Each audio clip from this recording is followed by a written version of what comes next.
Now, mental health is the most important factor in order to live a disciplined, happy, and successful life. However, it's mostly overlooked and not spoken about enough in schools, in the media, or when talking to another person. Unfortunately, mental health has been worsening in the last years. So in order to get back on track and start living a better and happier life, I will show you my 30-day mental mastery challenge that is specifically designed to increase how you feel and how happy you are. Now, my 30-day mental mastery challenge includes 9 habits that you should do each and every single day for 30 days. Now, because more and more young people in today's day and age, with all the technology, with all the instant gratification, struggle extremely with mental health, I created this to be the beginning of the road towards good mental health. Now, after doing this for 30 days, you'll see incredible changes because I did this myself. I did this not as a challenge, but more as a lifestyle, as something that I wanted to implement. And after 2-3 weeks, I didn't want to stop because the benefits were so great. So let's go. Without further ado, the first habit is 10 minutes of meditation. Now, this is a challenge towards mental mastery, so mindfulness practice has to be in it. And well, in my opinion, meditation is the biggest ROI activity for your mental health. So what you do is you sit down for 10 minutes. You put on a timer, whether it is on an app or whether it is the usual timer on your smartphone, and you just follow your breath. You make deep breaths and you just follow. And your mind will drift off eventually because our subconscious mind is just all around the place. But that's a good thing because when you notice that, you'll go back to the breath. So you teach your mind to stay focused, and you teach your mind to not be this monkey brain, as the monks call it, to be able to focus on one thing for longer periods and not have this bad attention span that we have nowadays. So the first step is 30 days of meditation for 10 minutes each day. The second one is affirmations twice a day, once in the evening and once in the morning after you wake up.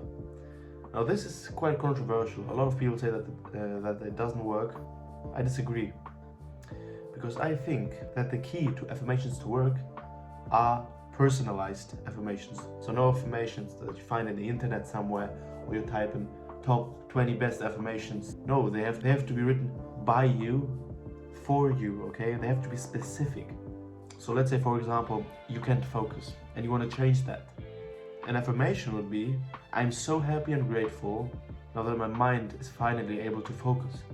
If you want to do other affirmations surrounding other topics like wealth, for example, or health, you could write something, I'm so happy and grateful now that I make $5,000 a month, or I'm so happy and grateful that I can rep 100 kilos 3 times.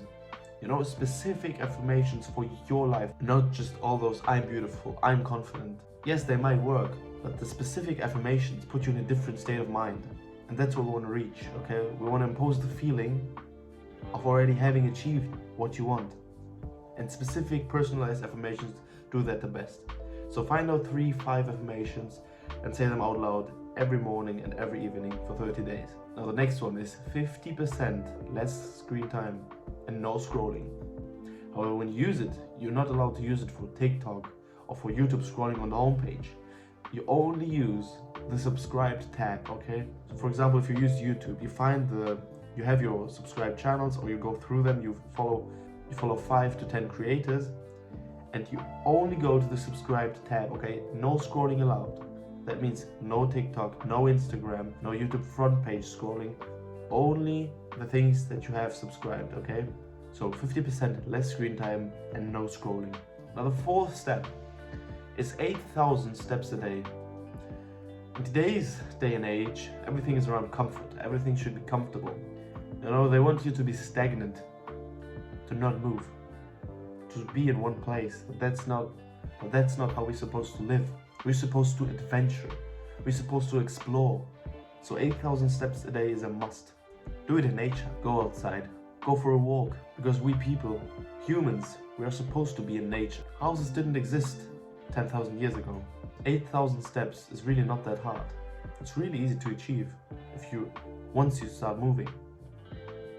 So number 4, 8,000 steps every single day for 30 days. Now the fifth thing is training at least 4 times a week. Now this can include martial arts, This can include going to the gym, doing some sort of sport. But you want to do an activity that makes you sweat, that challenges you, okay? At least 4 times a week. Now the 6th point that you're going to do for 30 days is breath work, okay? Now I do the Wim Hof method, but there are other techniques like the box technique, the shallow breath technique. Now I do the Wim Hof method each morning, but you can find one yourself, plenty out there, and you can find one specifically for your needs. You can find one for anxiety, one for confidence, one for feeling energized. So just find one on the internet, and do it once a day. Now the 7th point, incredibly important, especially today, is some sort of gratitude. Well, there are several ways to do this, but do one act of gratitude a day, whether it is to texting someone of your friends or some family member and telling them that you're grateful for them, and maybe remember some event that you did together in the past. Now another thing that you could do is gratitude journaling.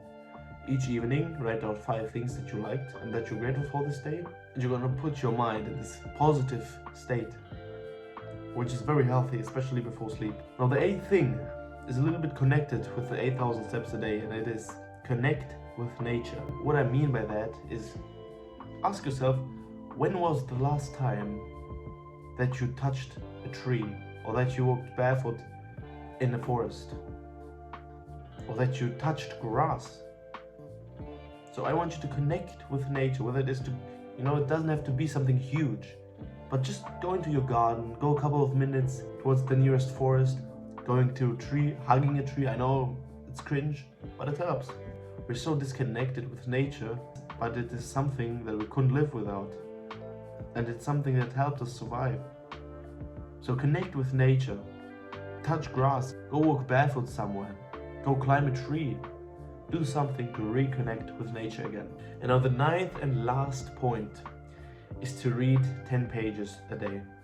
So now recommended is like 10-15 pages. But if you haven't read a book for months, for years, start with 2 pages each day. And you can build yourself up after that. But I want you to sit down, take your book or take your Kindle and start reading a bit.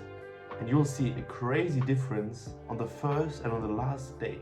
On the first day, you won't even remember much of what you read. Your mind will be all wandering, but on the 30th day, you'll see how much your mind and your mental health and your ability to focus can change in 30 days. And then you can come back to this video and comment what it did for you. So I dare you, in the next 30 days, it doesn't have to be in the next month. You can start tomorrow. Heck, you can even start today, because the benefits are incredible. 30 days can literally 5x your mental health. Your body and mind will thank you for it, you'll see. So that was it from me, guys. I hope you liked this video and you're going to participate in this challenge. And I'll see you in the next one.